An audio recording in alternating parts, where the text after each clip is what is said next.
It begins here, on this small and obscure tropical island. It's a strange story and unforgettable. It's a love story like none other that has ever happened. We know only where it began. No one can know how or when or where it will end.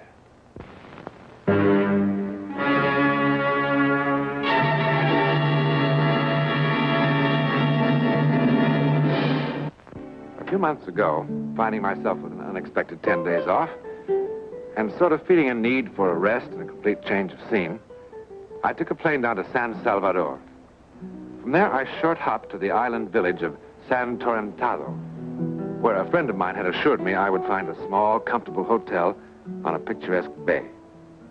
Everything he'd said was true. It was absolutely beautiful, isolated and quiet. And the food and air were clean and refreshing, as nature had intended them. Don Newland? Beg pardon? Don Newland? No, John Newland. Oh, I'm sorry. My name's Bentley. I live here, the other side of the island. Oh, sit down, Mr. Bentley. Thank you. One of the guests at the hotel said that he recognized you, said that you do a television program of your own back in the States, dealing with unexplainable things. Unexplainable? Well, many of them are unexplained, but no one can be sure whether any one of them is unexplainable. I mean, they don't fit our rules of logic or fall within the scope of our scientific knowledge yet. But they have happened, apparently. That's it. This isn't logical. It doesn't make any sense at all. This thing, whatever it is, has been on my mind. Well, I guess on my conscience, to be more to the point. It began when a man by the name of Wilson, Phillip Wilson, came down here from San Francisco for a vacation.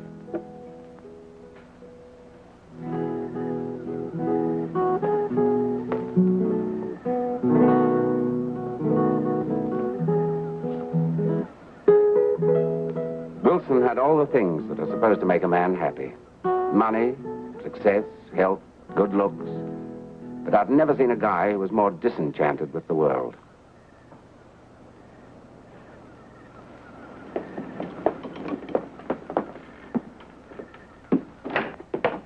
And now, madam, if you'll give me your undivided attention.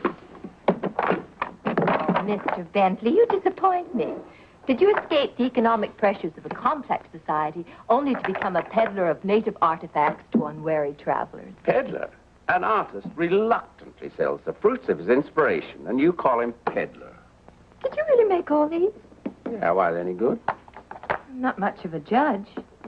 But I like this one. How much? How much do you like it? Bentley, you'll never be a star salesman. I don't want to. I've arranged things very carefully here. I lead the full life by not wanting anything I can't easily have, and I don't intend to let anything rock the boat. If it weren't for an occasional cigar and a few beers and a new pair of tennis shoes when these were out, I probably wouldn't even bother to make these. It's an interesting, if decadent, point of view. I like this little statue. About, $20 worth? 20? Do you want to ruin me?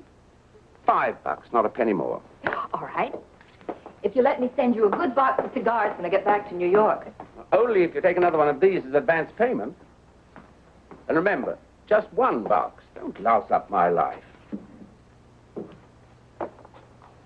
Charming, don't you think? No. Oh, he's not very charming. But he is good looking. Bartender. Will you get Mr. Wilson another one of whatever he was drinking, please?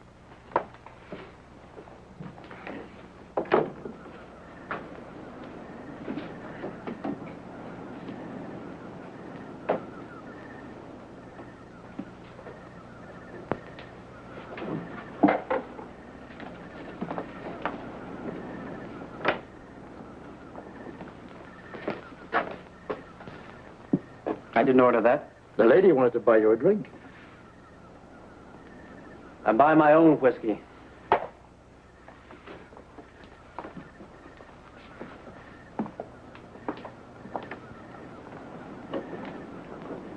Well, that was pretty nasty. She was only trying to be friendly. I didn't ask for her friendliness, or yours, as I tried to make clear to you a few days ago. I know what you're afraid of. But Mrs. Garron isn't looking for another husband. She's not even taking alimony from her last. Money is the least of the things a woman takes from a man. What makes you so bitter, friend? 2 ex-wives. What makes you so nosy, friend? Just a lively curiosity. I enjoy watching the human race. Especially when I see someone with a lemming complex. You know those little animals that run like crazy until they destroy themselves in the sea? They're so busy concentrating on whatever's driving them. They can't see or think about anything else. Bentley. Yeah? Tell the lady I'm sorry. Tell yourself.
Real? Yes. I don't believe it. Why? It must be the moonlight, isn't it? Is it? Of course. If I reach my hand out to touch you, I'll touch nothing.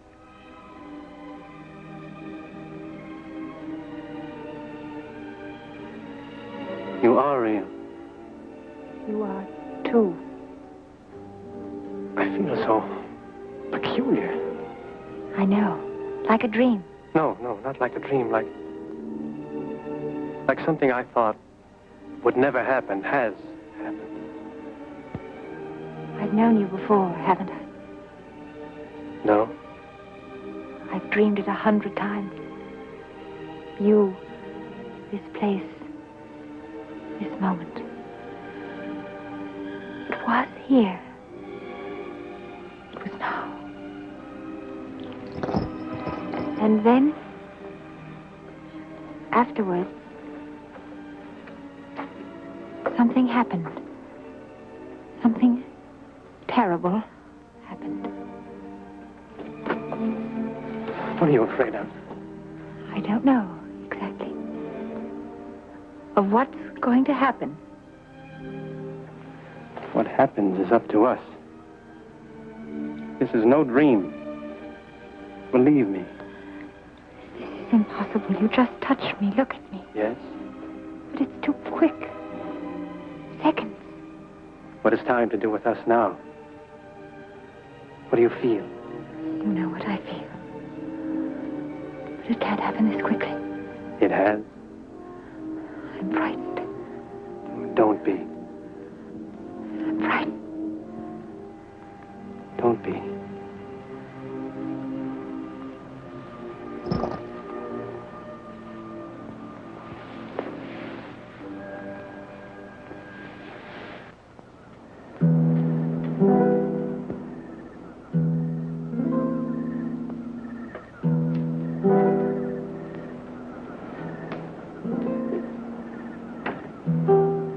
Impossible is that we both should have come here to this little hotel in this out-of-the-way place at exactly the same time. San Torrentado. When I first saw it on a map, it was like something I remembered. Or a dream? I'd hate to tell you how long I saved for this dream.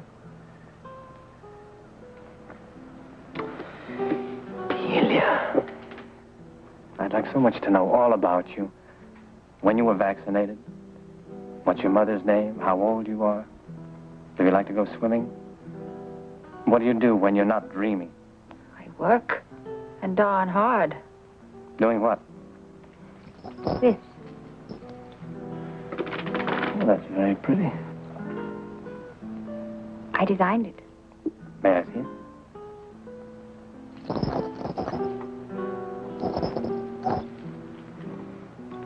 What's this? A prayer bell.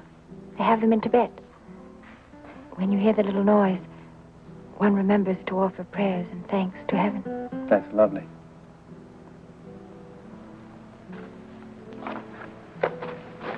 Where do you live? St. Louis. What's your father's name? Henry.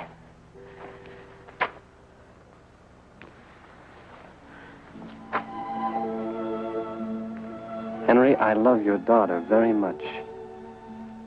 And I'm asking you for her hand. Now, there's one thing I think you ought to know about me, Henry. Statistically, I'm a bum risk. I've been married before. Twice. But neither one of them worked. But neither one of them was Delia. What is it, Delia? What did I say? Only that you said it. Just the way you said it before. And before and before.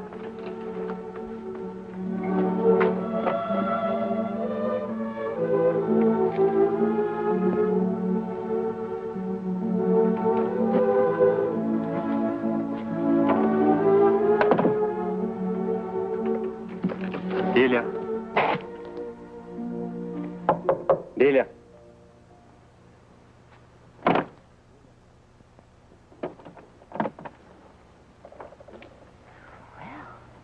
It's a little early in the morning for apologies. Come in.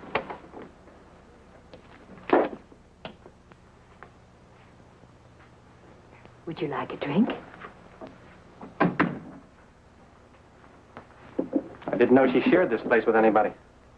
What? Well, she didn't say anything, but I just assumed it. Who is she? Delia. Now, where is she? What in the world are you talking about?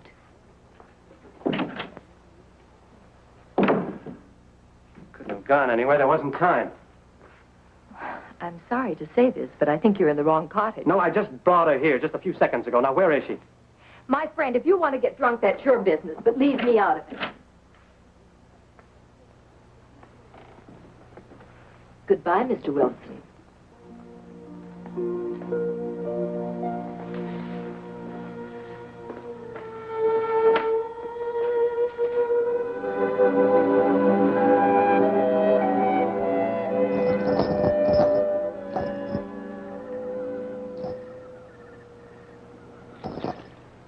There are just 3 cottages. A, B, and C, only 3. All right, we'll look at B next. But why should I wish to lie to you? We have so few guests in the hotel this time of year. You searched every room in the hotel with your own eyes.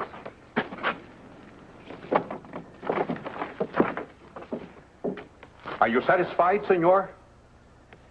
No, I'm not satisfied. You're not going to disturb Mrs. Garrett again. I'm going to keep on disturbing everybody in this place until I find her. But, Senor Wilson, perhaps tomorrow morning. This is where I brought her.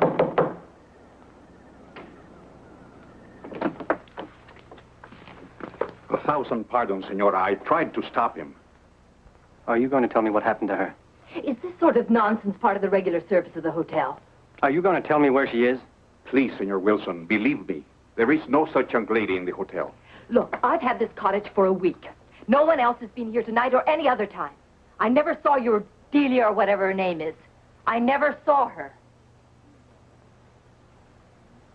Well, I know someone who did. Con permiso.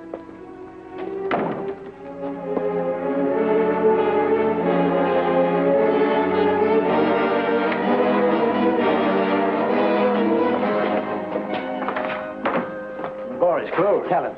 Senor? Tell him who was here with me tonight. You just try to tell him she wasn't here tonight. I do not understand. You had dinner on the veranda, yes. And the food and the wine were just so, yes. But you were alone, senor. What?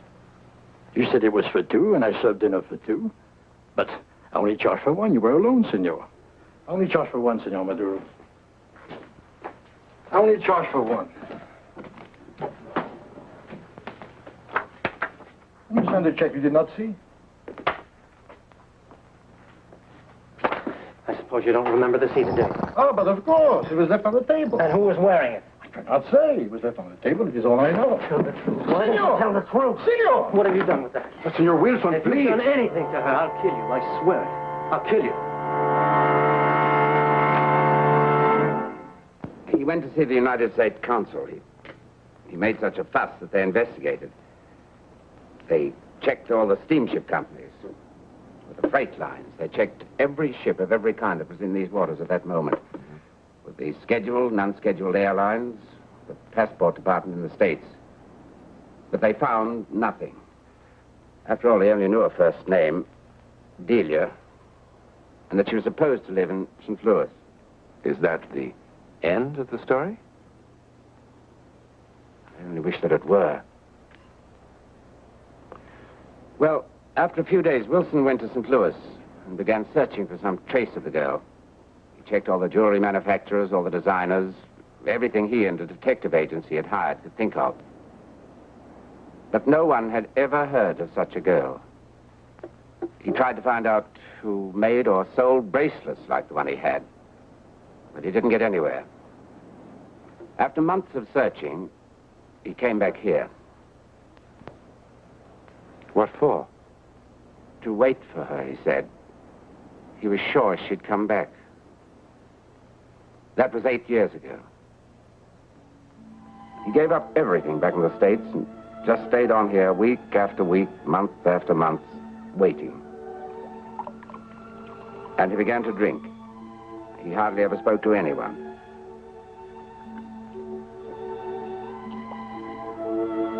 And every night he went back to the place where he had insisted 1,000 times he'd found her. I guess he described her to me 100 times. What she looked like, what she wore, what they said to each other, the whole thing. He didn't seem to ever think about anything else. And he kept drinking to try to blot out his thoughts. One evening, just about a week ago, after this had been going on for almost 8 years, I couldn't stand to see it happening any longer, and in my infinite wisdom, I decided to do something about it. I only meant to try to jolt him back to reality. Ever consider what you're doing to liver with that stuff? You know what you're trying to do, don't you? You're trying to kill yourself. In a nasty, messy, unattractive way, by degrees. Well, of course, you want to be the local screwball. Do you know, the natives even have a name for you? Senor Whiskey. Well, they don't mean it unpleasantly. They pity you, too. Senor Whiskey, the man that drinks all day and walks the woods all night looking for nothing. Well, if you want to kill yourself, at least do it in a nice, clean way, and quickly. Oh, I know it takes a little courage, but I'm sure if you dig deep enough, you can find some.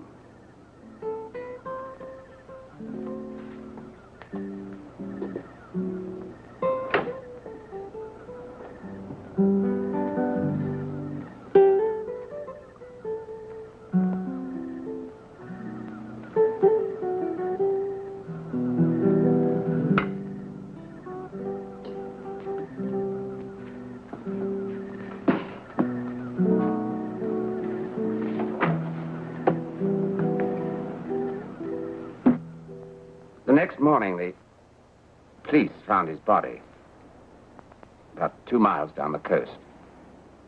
The sailboat he'd been using had capsized about 2 miles out beyond the breakers.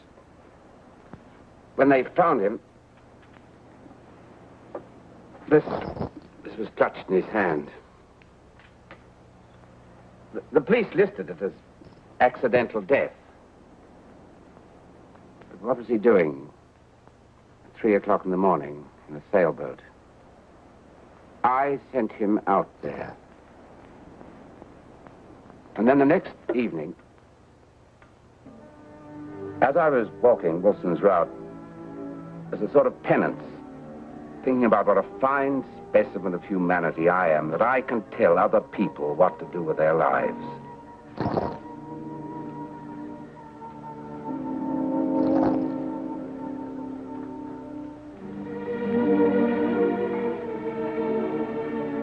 Hello. Delia?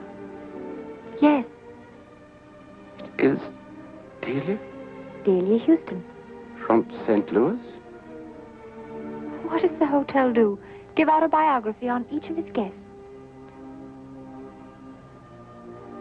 Do you like it? I designed it. That's what I do. I design jewelry. Well, that's fascinating. That's quite a story, Mr. Bentley. Now you'd like me to explain. Can you? Well, I can make a guess. You felt terribly guilty about causing Wilson's death. Yeah. But in the first place, the police called it accidental death. And whether or not you contributed to that accident is a responsibility that you'll certainly have to settle with yourself. But as applies to the other thing, apparently, your guilt, combined with the fact that you were so constantly exposed to Wilson's reliving his hallucination, caused you to visualize the same girl at the same time, at the same place, under the same conditions. Is that your explanation? Well, it's an explanation. There can be dozens of others. But to call it a psychic phenomenon would...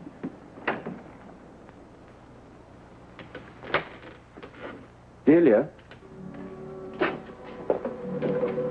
I'd like you to meet someone. This is Delia Houston, Mr. John Newland. How do you do? How do you do? Have you just arrived? Yes, just this morning. Well, perhaps I'll see you at dinner. I look forward to that. You'll be a welcome addition.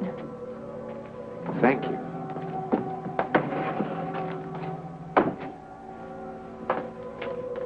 When she was younger, about 8 years ago, she told me she kept having a dream over and over again, and that she was here.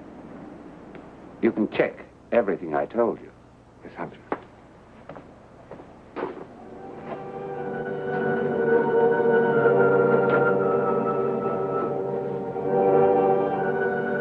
A recurring dream about being here. Well, now, recurring dreams about romance are rather common to young girls, wouldn't you say?